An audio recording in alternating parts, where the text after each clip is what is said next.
here before, and for some reason it wouldn't let me. I guess it's because I didn't have the mic and everything correctly plugged up, but I got it. And that title was Let's Discuss the Disgust.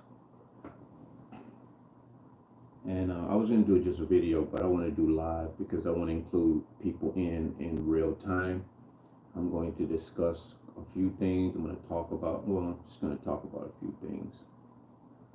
Discuss the disgust. You know, there's a lot of things that have been transpiring in the last few years, even after the narcissist left in 2020. A lot of which I have I've doted on in videos, and there's just a lot of things, and if any of you guys can relate to what I'm about to say, you know, just comment. There's a lot of things that have transpired over the last 3-4 years that a lot of times I don't mention in videos because it is something that is happening in the now, or in the here and the now, and there's a lot of things that have happened that have been. We have a gnat. A lot of things that have happened as I'm, how can I say it? They're happening on a daily, regular basis, and in many cases, I don't choose to discuss it because it's just, you know, as an empath, you're trying with everything within you to focus and live life, and you see things as they are, and a lot of things you have no control over, and you don't allow them to distract you.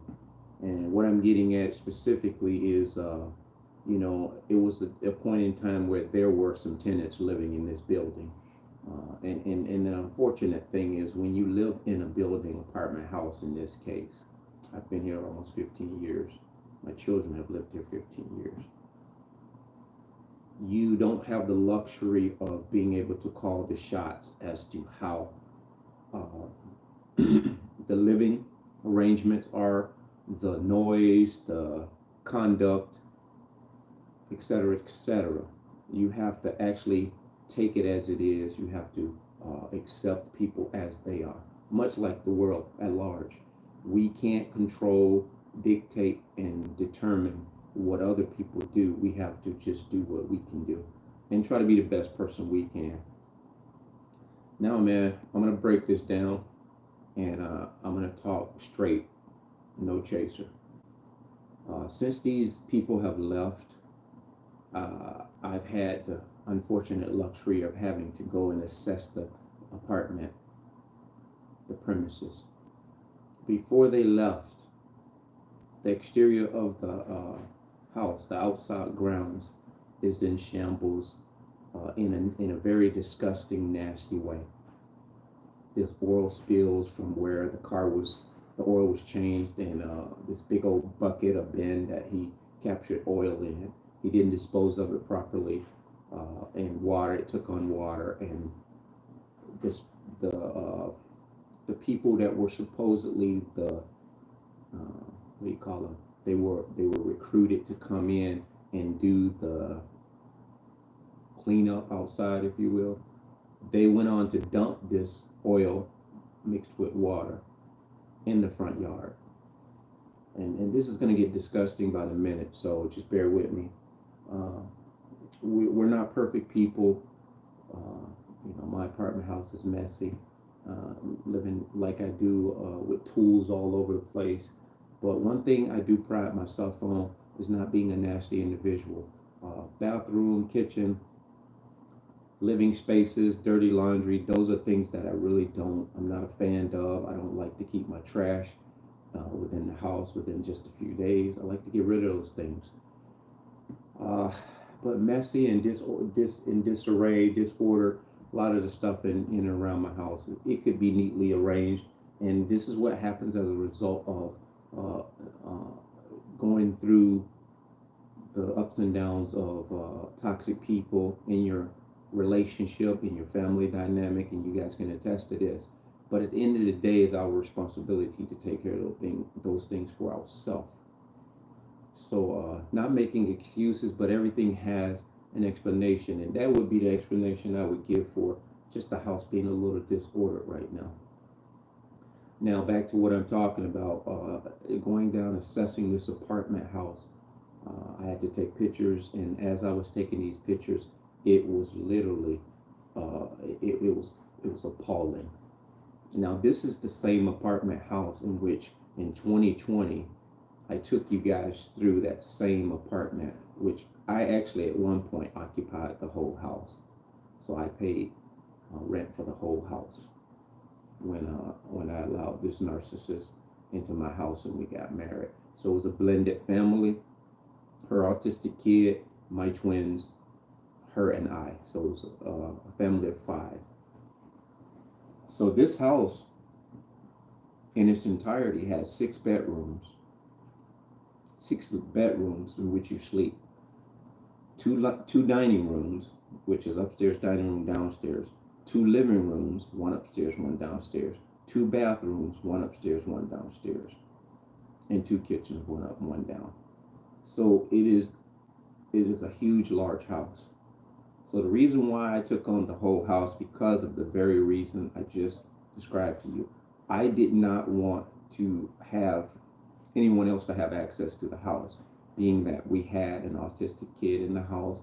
And if you know about autistic kids, you actually really have to protect them in a different way, because they can be a tad naive, they can be neglectful, they can kind of not lock the doors. So you just don't want to leave those things to chance. So, and for the peace of mind, I end up renting the whole house, the whole premises. Now, going back to what I said, I had to take pictures, and it was disgusting as I took these pictures. The carpet is going to have to be removed within 3 rooms down there. The rest of the rooms don't have carpets. It is just a smell and odor down there that, you know, I wouldn't wish on my worst enemies. There is roaches down there, and I just now, for the first time in 15 years, began to see 1 or 2 roaches up here in my kitchen, and that is directly a result of the individuals down there. Now I'll go a little further. The children, I've mentioned this in videos before. You know, narcissists, they and I can talk freely now. And when they were downstairs, you know, making videos, in which some of you guys have this same situation, we have to overcome doing videos in a lot of cases where there are people around us. We know they're narcissists. We know that they're toxic. We know that they're energy vampires, but we persist. We're not bothered. We're unbothered by it, but we use a certain level of discretion when we're doing this, because we have to be wise. Obviously, we know that.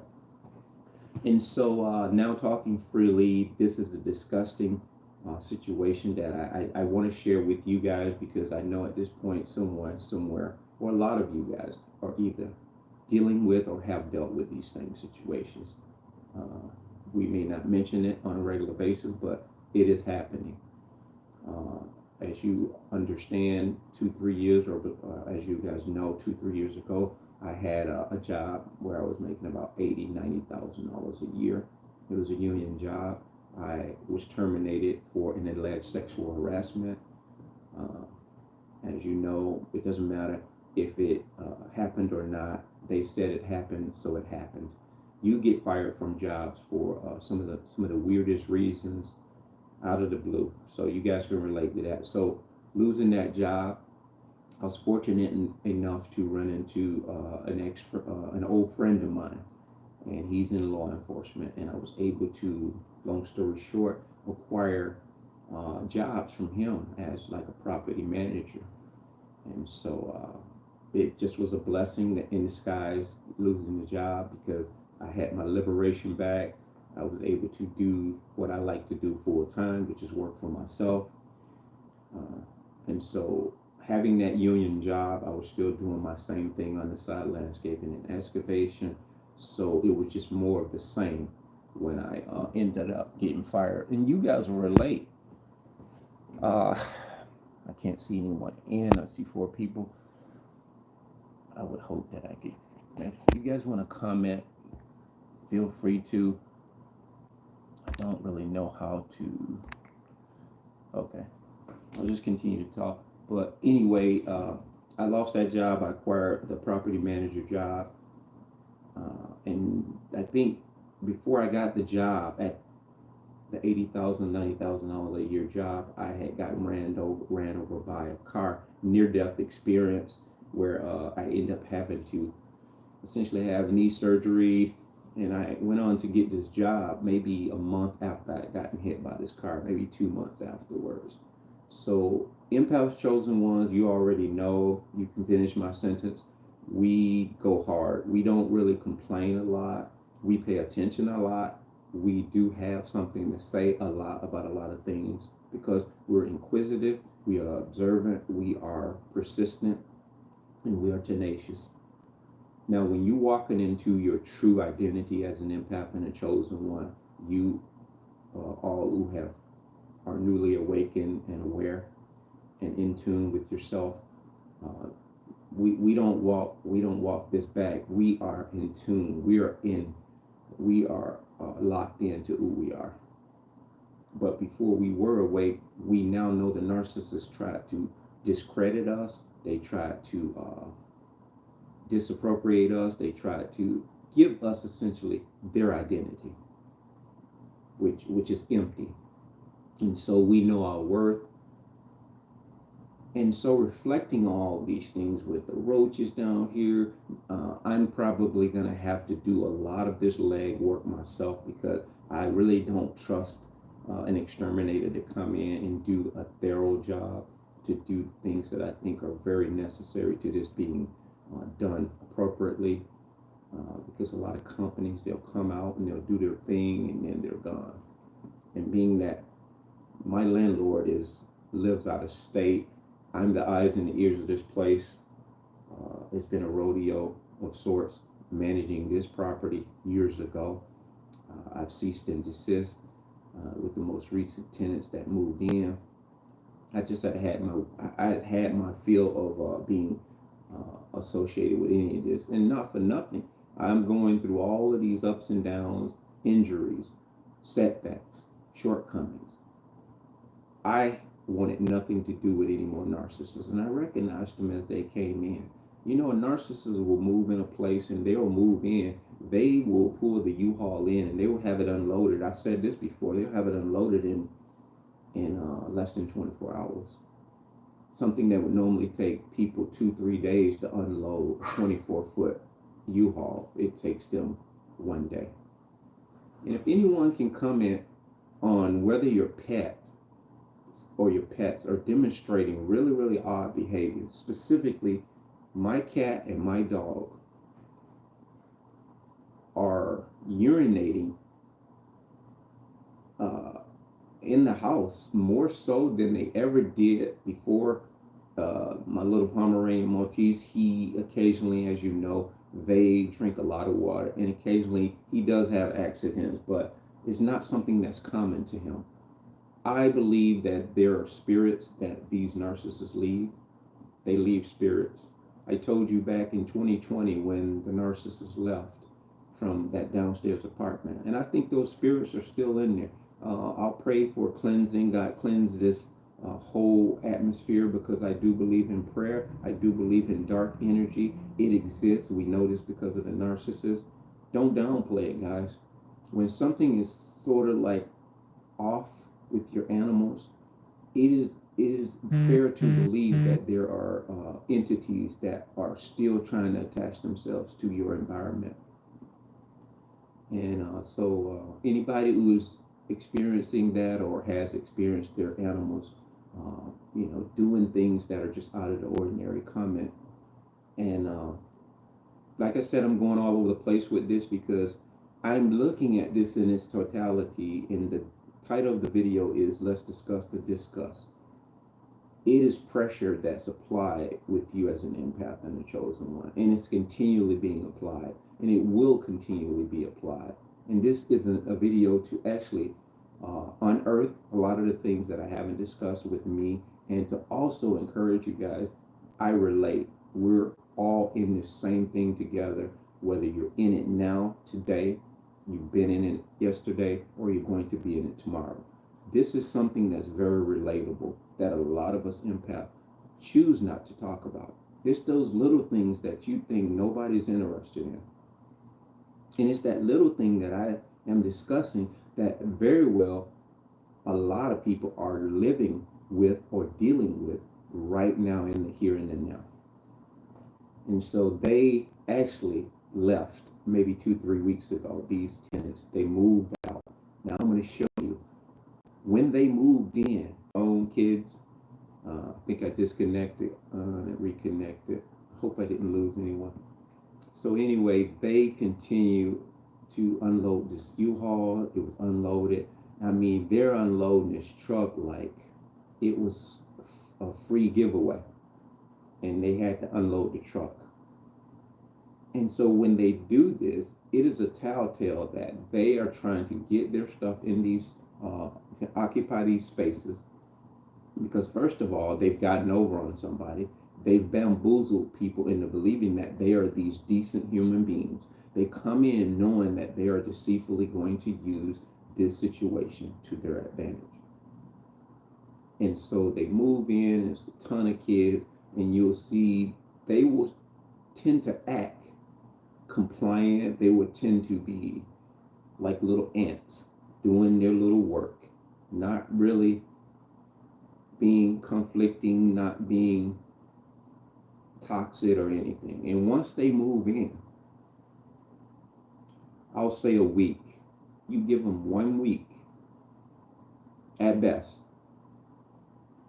You'll see and observe, just observe your neighbors when they move in. This will give you a great indication of whether they are a narcissist. Not toxic, narcissist. Because a lot of us who are oppressed and have oppression by way of experiences, life, stresses, we sometimes will adopt toxicity. It could be a job. And most often it's a narcissist that's pressing the gas pedal on you, on your emotions at work. And thereby you, say an empath or a chosen one, you may come home with a toxic attitude. The difference of that and a narcissist being toxic and dark is that you don't want to be that. That's not your normal DNA. That's not your normal way of moving. So it is bothersome to you because you're out of your normal mode. It is a shoe that doesn't fit you. And so you try to find ways to get yourself out of that mood. See, the narcissist doesn't know how to get out of their own way. Chosen ones and empaths, our God sent is we always dig deep and figure our way out of the hole that other people dig for us.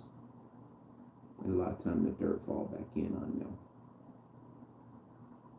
And we also can look at the holes we dig for ourselves. We don't look to other people to blame for it. Now, I have a broken foot in 3 places. I'm on the mend. I got about a month. 2 weeks, this cast is coming off. But lost my job a couple years ago. Got ran over by a car prior to that. Still persisted to get employed at this job. I lost this job almost a year to the date. I acquired property management with an ex-friend, an old friend of mine that is now in law enforcement.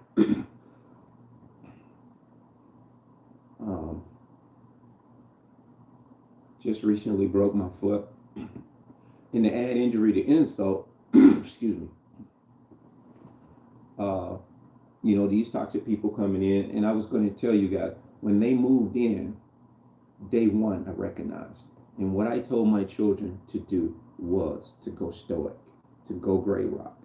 I told my children specifically, I say, don't acknowledge, don't engage with these individuals at all until I see further evidence that these people are not what I'm observing. You go to school, you come home. If you're out back playing, there was a couple of times when I think my children were shooting a basketball in the backyard, and these children tried to maneuver their way back there, and I guess they were nonchalantly trying to engage. It's like little dogs sniffing each other out.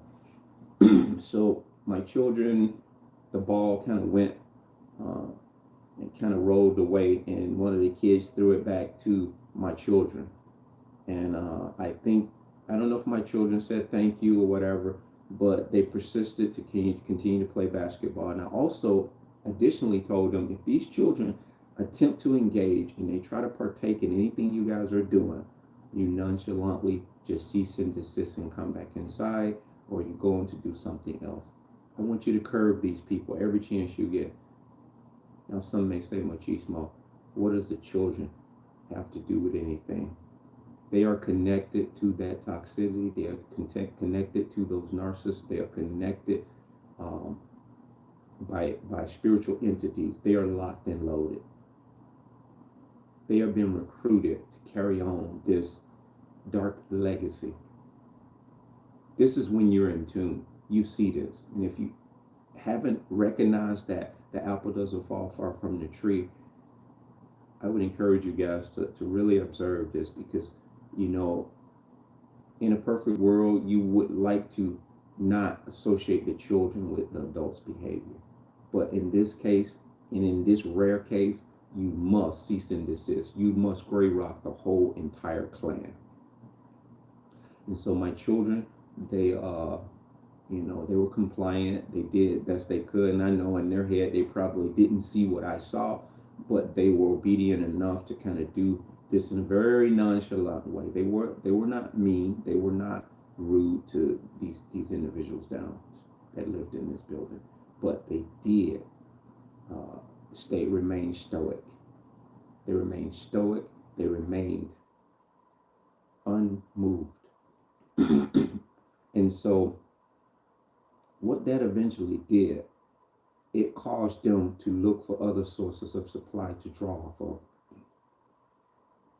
These people's kids were in everybody, excuse me, these children were in everyone's backyard, front yard, side yard.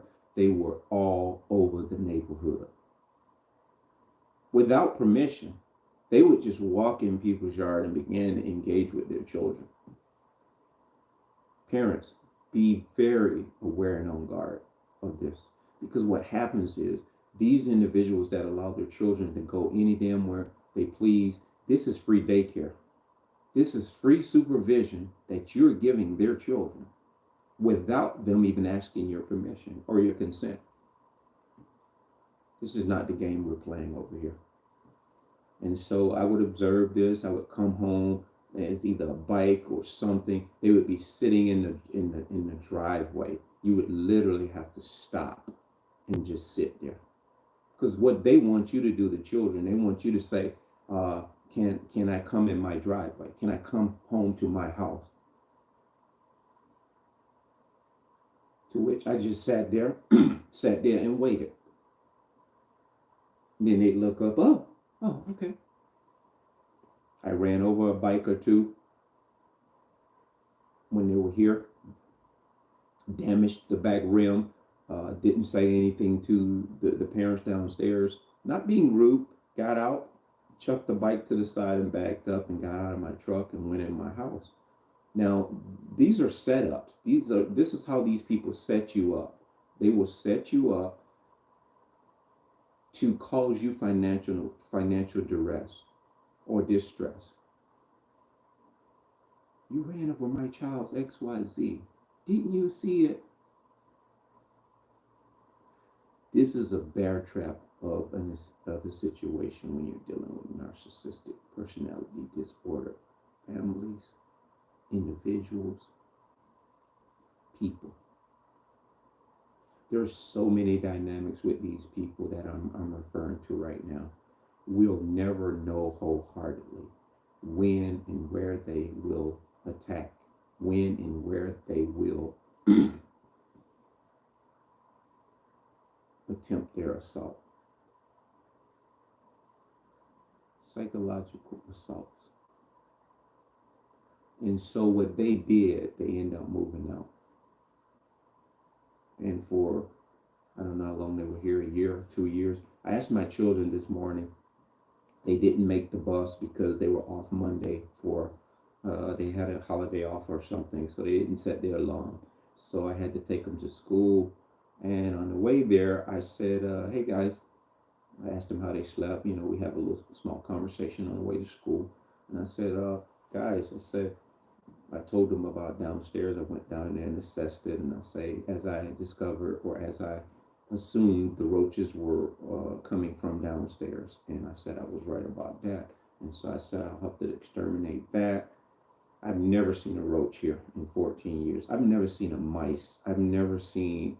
A couple of times there might have been a few ant when we had something sugary or sweet that uh, fell on the floor and we didn't notice it. But for the most part, never saw any of these things. And so what? Hey Denzel, you Denzel is hitting me on WhatsApp. Okay, who would have? Okay, I lost you guys. I'm back. So yeah, man. I mean, asked my kids. I say, do you remember me asking you guys to be stoic when these people moved in? And do you remember exactly what I told you to do? My son chimed in and he said, "Don't pay him no attention, Dad." And I said, "Do you know why they left?" He said, "Probably because they couldn't get no energy from us." And I said, "Man, you passed. You passed the test." And I said, "That was an open book test too. And so you were paying attention." Then I went on to ask my son, I say, "You know what? Do you guys have tests in school where at the end of the test, the teacher tells you there's going to be a bonus question?" And what happens is the teacher will tell you that this bonus question is not on the test. This is a verbal bonus question that I'm going to ask you guys.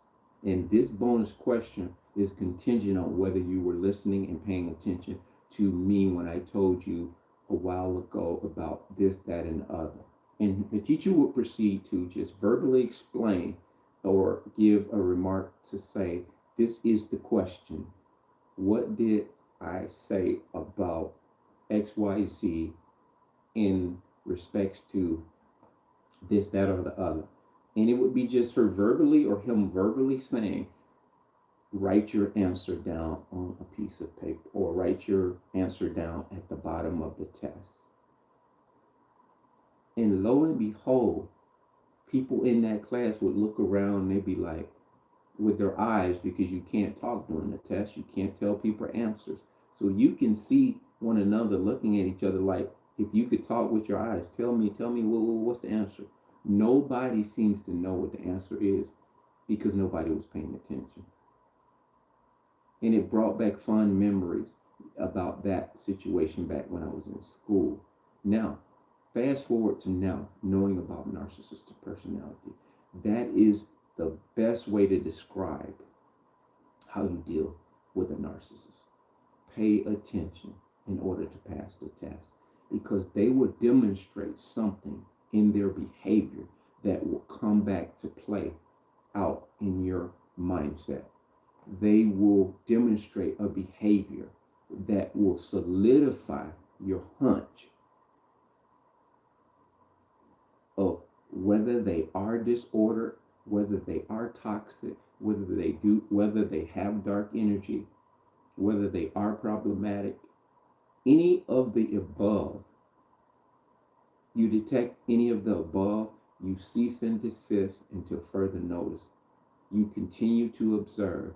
And once you know what you know, it is pretty easy. It's all downhill. But you still will have to deal with these people in the proximity of living in the building with them, working with them, in your family. They'll come around. They will continue to try to attach themselves to you. There's no way around that. Why would they continue to attach themselves? That's what a leech does. A leech is constantly trying to attach itself with you. A leech does what a leech does. Has nothing to do with you. You are attractive, is why the leech leeches.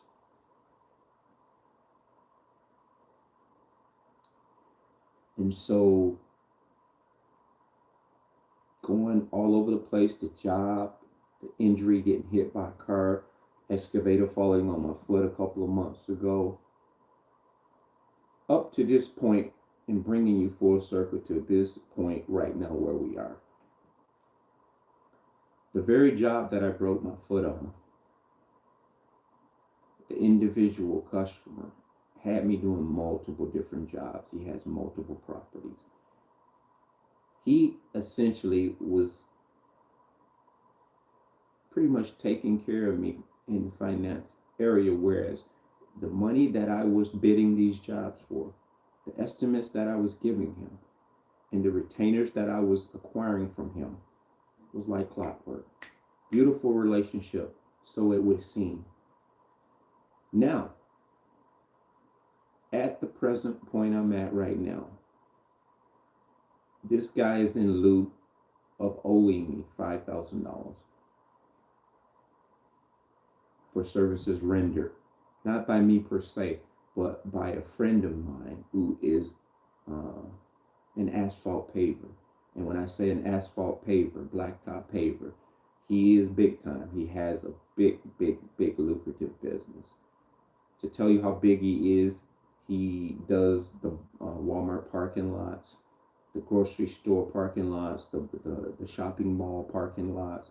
He has a lot to do with the construction of a lot of these car washes in this area. So he has a lot of equipment. His name is etched in stone in this area for 30 years. And I'm proud to say that he's a good friend of mine. We know each other by name, in and out of the capacity of work. I can see him in a service station. He spends 4 or 5 minutes talking to me. Those are the type of relationships that we have as empaths. We know people at the top of the food chain and the bottom of the food chain. We know influential people. We know people that nobody even cares to know about. We are friends. We are acquainted with people from different backgrounds. It doesn't matter their financial status.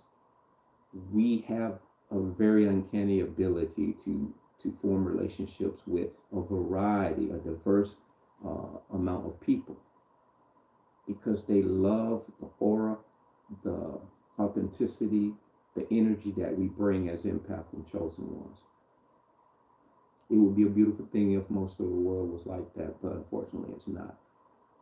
So, staying on point, I'm in lieu of owing this guy $5,000. Now, this individual client or customer, up until the point shortly after I broke this foot on a job that I was doing for him, he was paying me like clockwork. So when this happened, for some reason, and that some reason is the dark energy that seemed to have overtaken him, which I don't contribute it to a lot that has anything to do with me, but I'm going to show you where it does. See, what you don't understand sometimes, chosen ones and empaths, it takes a while for us to realize that some of the people that we perceive as, I don't even want to say decent, but okay people, they tend to come out of the dead wood. They come out of the shadows, and they present themselves as the very entities that we are yet discovering in our world. This individual has leveraged $5,000 that he owes for services rendered, for the mere fact or allegation. He's alleging that certain work did at another job site is not satisfactory. And the excuse that he's using, it is so petty and it is so elementary that I don't even want to utter what it is. And so I reached out to his siblings to try to see if they can leverage him to come to his senses that this is not something that you really want to just be petty about. Essentially, I was trying to get them to convince them that, irregardless to something that you may be dissatisfied with in one area, there's no justification to not uh, pay for services rendered on another job that is totally unrelated to what you have qualms with this job. And it definitely doesn't justify $5,000, a $5,000 bill. And so, out of work, owing $5,000 to my friend who has completed this work,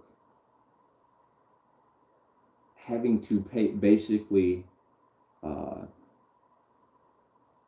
shake some trees financially just to kind of get over the hump with what's going on with me right now, being that the foot is injured. So I guess what I'm getting at, guys, it doesn't hit any harder than it's hitting right now with me. But the thing with an empath and a chosen one, we don't break beneath the weight. We bend, but we don't break. We're unbreakable. We're unbreakable because God made us that way. No other reason. The narcissist seeks to kill, steal, and destroy. They essentially want to break you down. They want to break your spirit. They want to break your aura. They want to break your existence. Now, the narcissists don't have to be related. They don't even have to have any connection to one another. I'm sure some of you guys can relate to where I'm going with these discussions of the disgust. There are multiple things going on in your life right now that are actually things that you would rather not even talk about. So I thought it best to point out some of the things that I am dealing with in the here and the now as an encouraging word to you guys that your dependence is not on the narcissist. Your dependence is not on other people. Your dependence is not even really on you. There is no more vulnerable place that I could be in right now than I am now. So guess what? My dependence is what it's always been. My dependence is on God. And this is not wishful thinking. This is not something I'm telling myself to convince myself that everything is going to be all right. I truly believe and I depend on God because I've depended on God to help me see my way out of situations that I could not see my way out of. This is when your spiritual connection to God, if you say you believe in God, this is where the rubber meets the road. This is where you have to turn the panic mode down and you have to turn the dependence on God up. I don't see how this is going to work itself out, but that is part of that is a beautiful thing too, because it sort of brings a delight to my heart. I don't know how God's going to help this situation get better, but I know He will. He always does. You're talking to a man that fought vehemently for over 10 years in the family courts, and I'm still in the family courts with the mother trying to reestablish custody of the children. We're built different, man. We're built different. And I don't want to say my life's an open book, but it's not a whole bunch of things that I'm not willing to share with people, because empaths, chosen ones, you come to a point where you look in the mirror and you say, what the hell am I hiding with regards to my life? Why am I hiding? Why am I hiding, and what do I need to hide? There's also a certain level of discretion we have about our life. But when we begin to discuss the disgust, it is for someone else, because we're trying to sharpen someone else's spiritual knife, spiritual sword for battle. We're trying to encourage one another. We're trying to encourage that person that we may never meet. We're trying to encourage that person that may never thank us. It is something that is innate to an empath and a chosen one. We will not, we cannot submit under the weight of depression, oppression. It is just something that is not in our DNA. We're down for a moment, we're down for a while, we're down for what seems like an eternity. But when we're up, we're up. So, guys, I like the fact that if you're hearing this conversation, that you're being encouraged, that you're not the only one dealing with something or some things, one thing after another. It is so much going on in the world today. I want to discuss with you guys before I leave about Halloween. What impact have chosen ones or are after being awakened from a narcissist are celebrating, dressing up in Halloween garb? Who's doing that now? No judgment here, but I'll tell you where it regards me.